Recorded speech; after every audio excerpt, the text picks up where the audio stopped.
ข่โอ่งนะก็ไม่ไข่วิดาไปเลย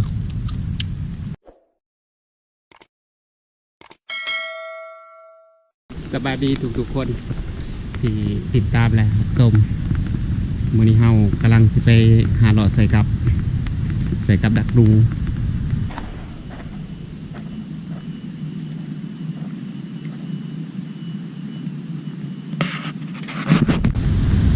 มีนูมีกระแตมันแบบว่าสีใสนี่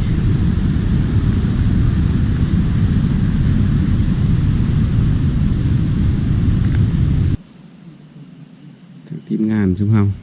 ไปหลอดใส่กับมันนี่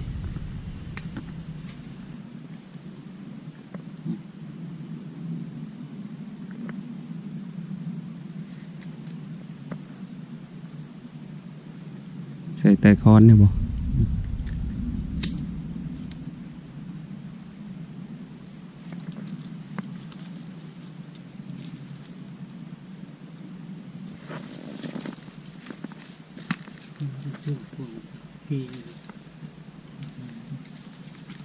มันเที่ยวเลย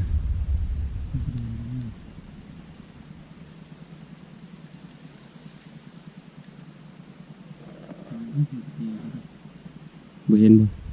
เห็นบ่ทุกใส่ค้อนในผีเป็นได้ดู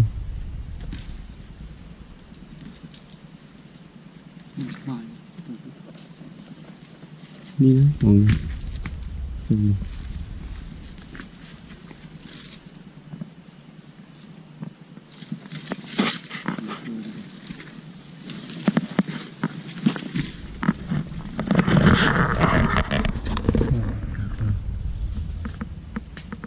เสียงนกแซ่ๆมันเป็นดงใหญ่อยู่ดิ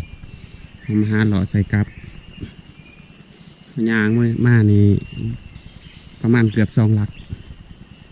ใส่กับหล่อมานี่อยู่นี่เป็นดงใหม่ใหญ่ทั้งหมดดงกกมักตองอยู่นี่ตองลายได้แต่ว่าตอนนี้มันหมดหนามเลย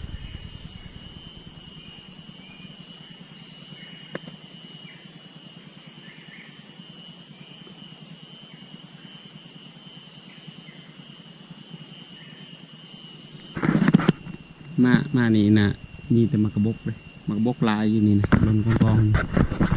นี่นะเหยียบดินจมูกพุ่งมากระบกดินลายนะทั่วหมดเลยทางมากระบกทั้งหมด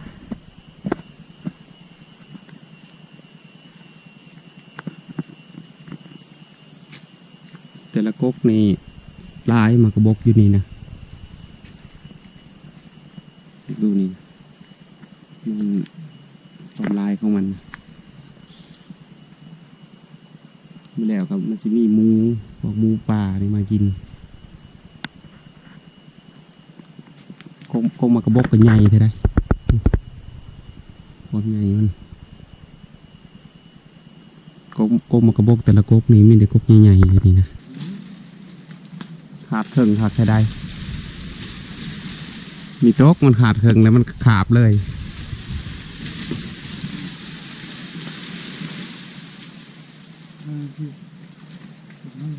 กันได้คือมานี่มาครบเอากระถางตัวใหญ่หนึ่งสำแคนกระถางตัวนี้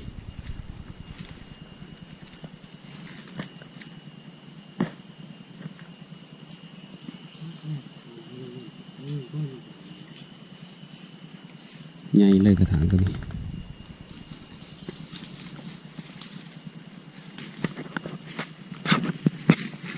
มันอยู่ตามดงป่าจะพันอยู่ตามป่าไม่สอดเฮาก็ได้มาฮอดบอลเท่าไรบ้านี้ไปหากินมือนี่กลับไปหาเลาะใส่กับได้กระถางอยู่ตัวหนึ่งกับกระไนในกระถางกับกระไน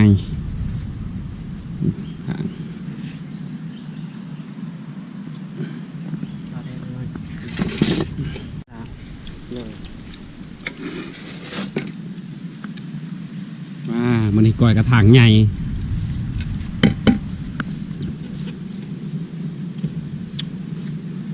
โบกนี่สิโบกนะก้อยน้อยเสาเลย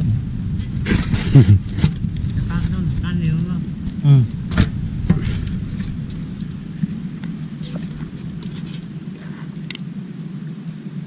เดี๋ยวมีมันเลยเดี๋ยวแล้วก้อนมันคือกันมดกระถางยามนี่ไหมม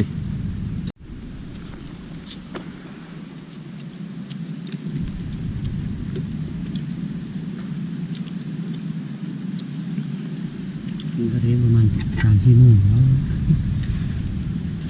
แรงมาตะการไม่ได้จริงตอนนี้4 โมง3 โมงปลาย3 โมงปลายกินหากันกินข้าวเที่ยง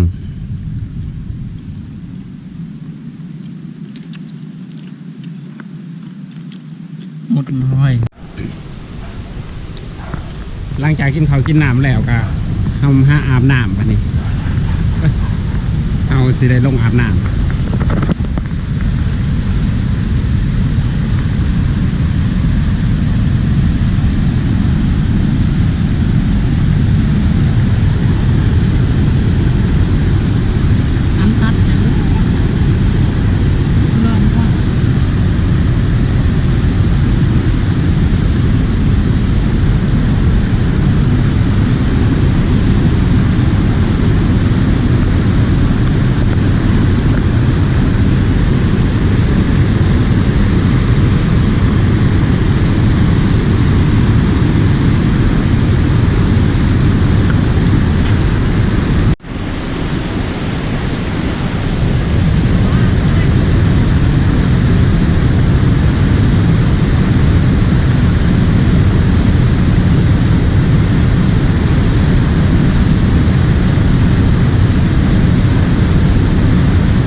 แล้วบัดนี้เฮาสิได้ไปใส่หม้องว่าครับเริ่มคำเลยใส่หม้องปลาไหวแล้วก็จากสิได้ยามมื้ออื่นเสาร์แล้วบัดนี้เฮาก็ได้มาฮอดบอลใส่หม้องใส่อย่างนี้แหละหม้องทั้งหมดมีอยู่3 ด่างได้ใส่หม้องแล้วบัดนี้มีแต่มื้อเสาร์แหละมายามว่ามันสิถึกหรือบ่นะ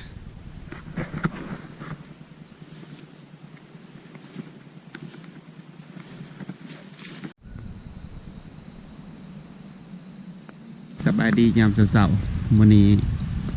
เราก็อยู่ที่ผู้สางแฮคือเก่า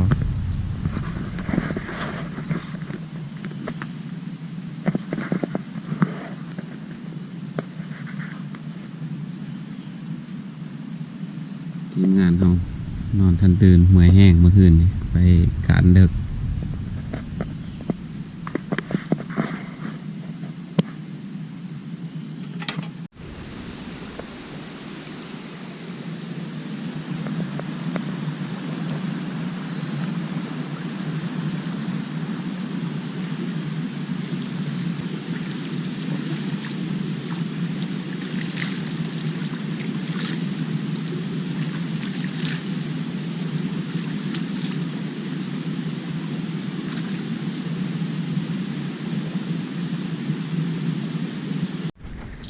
และบ้านนี้เฮาสิได้ไปยามมอง ทีมงานเฮากับไปคนละทิศคนละทางอยู่ตอนนี้ ไปหาลัดเสาแต่ละคน ไปหายิงนกซ้ำเสาหาขุดจีรอแทนนี่แหละเป็นขุดแถวแคมบอลนี่แหละ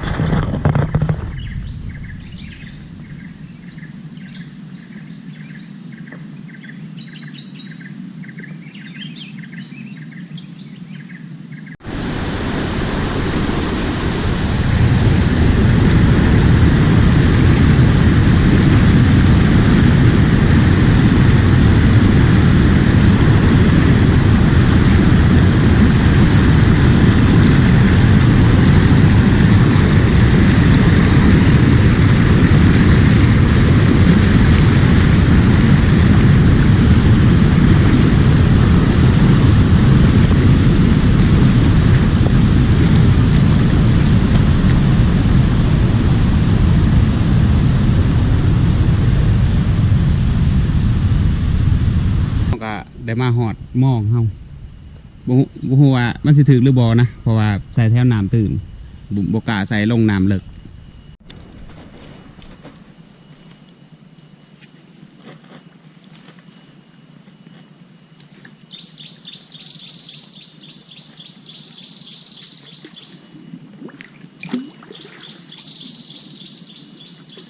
ถืออยู่ตัวดึง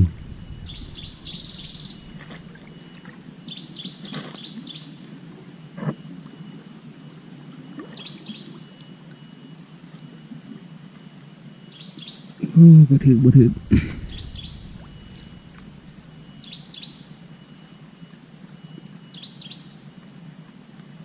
สงสัยบ่มีปลา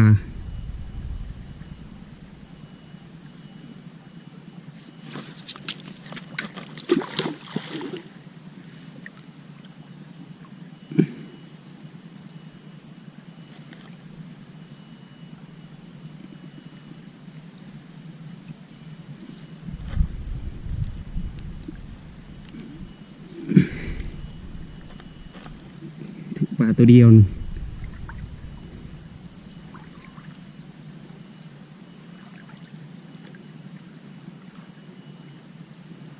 อยู่ดีถือตัวหนึ่ง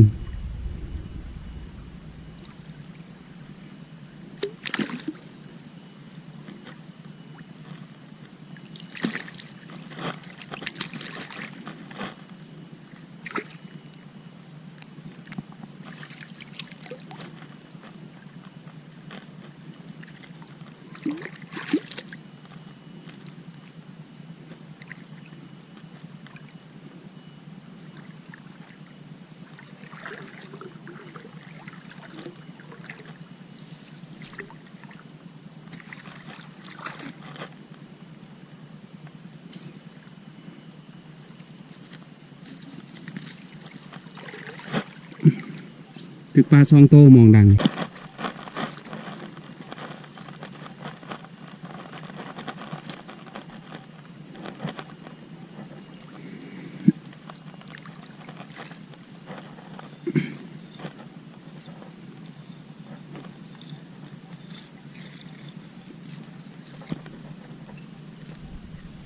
โอ้เขาสลามละ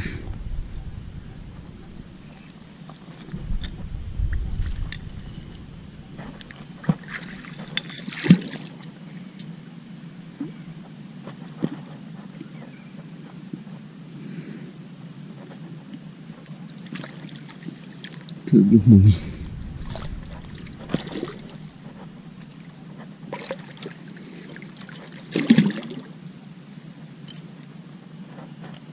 อยู่ดีก็มีถืออยู่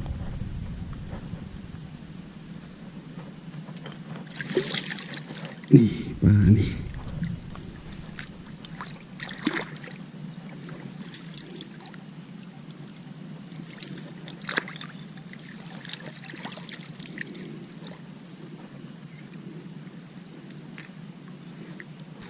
ปรากฏก็มีถือมือ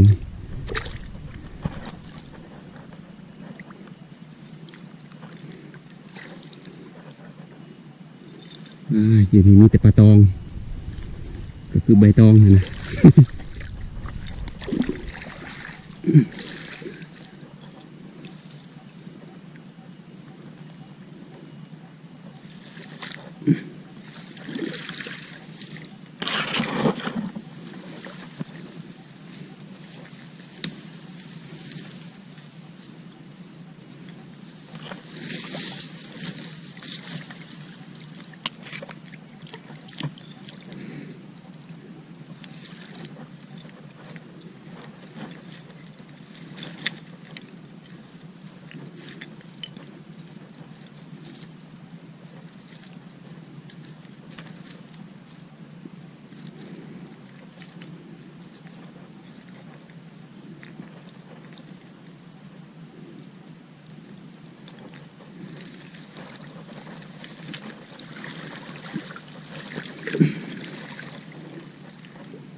แล้วก็แหละไปเขายามมองถืออยู่แต่ถือโบราณถือมองอันนี้ได้มองอันนั้นถือหน่อยเดียวนึงเฮาบกะใส่ลงน้ำเลิกมือแรงจังสิหาวิธีการใส่หาวิธีการว่าสิเฮ็ดแบบได้จังสิลงใส่น้ำเลิกได้แล้ววันนี้เฮาก็ได้มาฮอดบอนเฮาทีมงานเฮาก็ท่านได้มาเข้าไปหากิน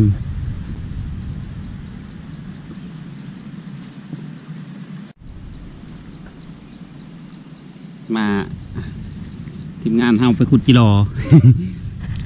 มาปลาบริกินสัตว์ป่าเรากินจิรอนี่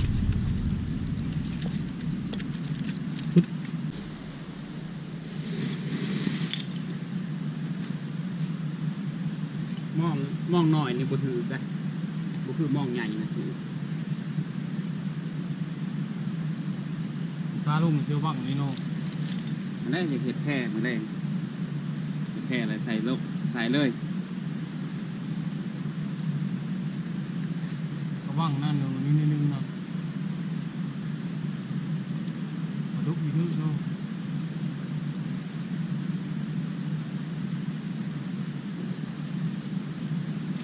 คือช่องโตมองด้านนี้ด้านนี้คือ3-4 โต 5 โตมองใหญ่ได้ถือลายไหน10 โตนี่แหละ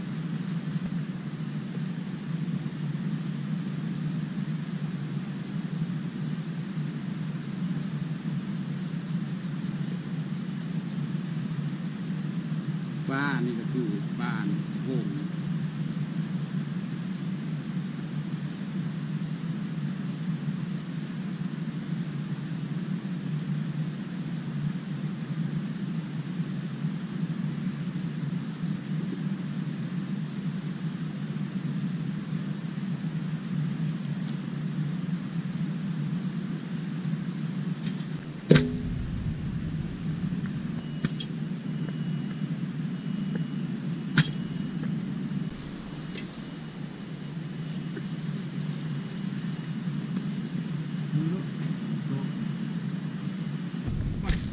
ปล่อยน้อยสิดี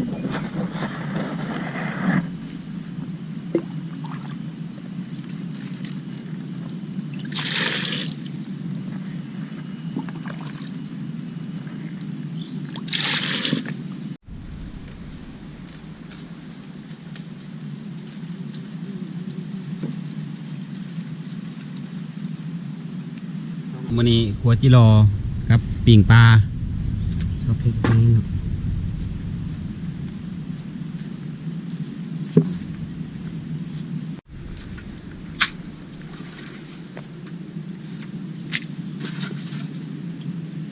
ไข่งงนะ ปืนนี่เนี่ยพูดนึงยาวเกินไม่เสียบ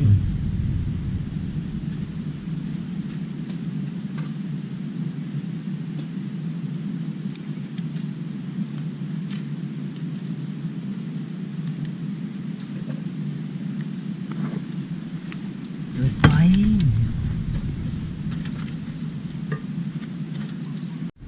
ลาบเดินนะ ปฏิภาณวิกอเลย เห็นแล้วกูมาให้ยังไม่เอาเบิ่งนี่สิ เร็วนะ คันเห็นเลขบ่ เลย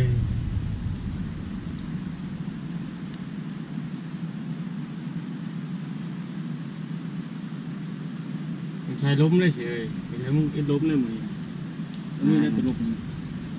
เยอะพันไปเลยนะคนลุกเลยคนเลยแก่มือบานพโลคนก็เอาพยางโผล่ไวมือตีโลว่ะ ดูคักเลย สุกละ ได้อยู่แล้วก็ไป ครับ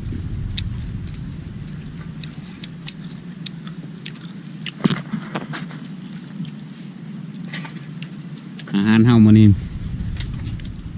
อนี้มีกัวจิรอครับปีกปลา นี่อย่างนี้ก่อน นี่ตำแจวกินกับกัวจิรอ รับตาพวกนี้จะแนวมันแล้วริ้วตาได้จ้ะ อันนี้เฮากว่าเห็ดตากหาวไว้อย่างค่าให้มันหาว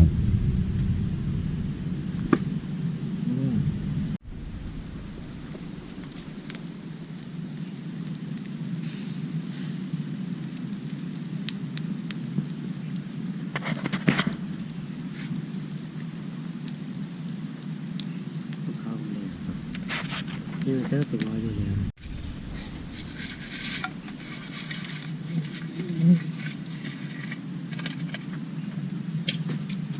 กัวจิรอ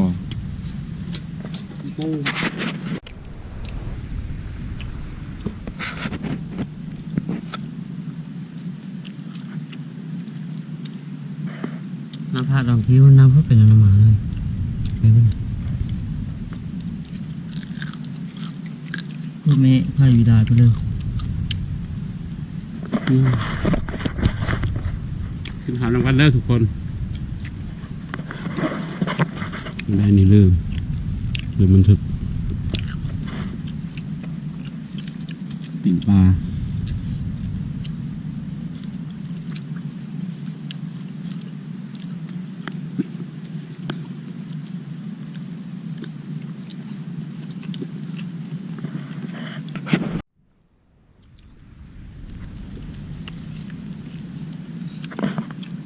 ที่รอเนี่ยอยู่ป่าในร้ายนะเพราะว่ามันบ่มีคนมาขุดมันขุดคราวเดียวหนึ่งได้ลายเสือ บ้านชงคือนิดนึง โอ้ย มาตามดานเลยลงมีได้ด้วยจ้ะ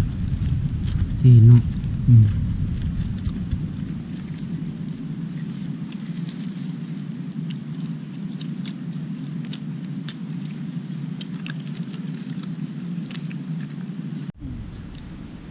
เขาดีไป หลังจากกินข้าวกินน้ำแล้วเขาก็สิได้ปิดคลิปไว้เพียงเท่านี้แหละคลิปนี้ก็คลิปหน้าพอกันใหม่นี่ปลาที่เขาได้เสาร์นี่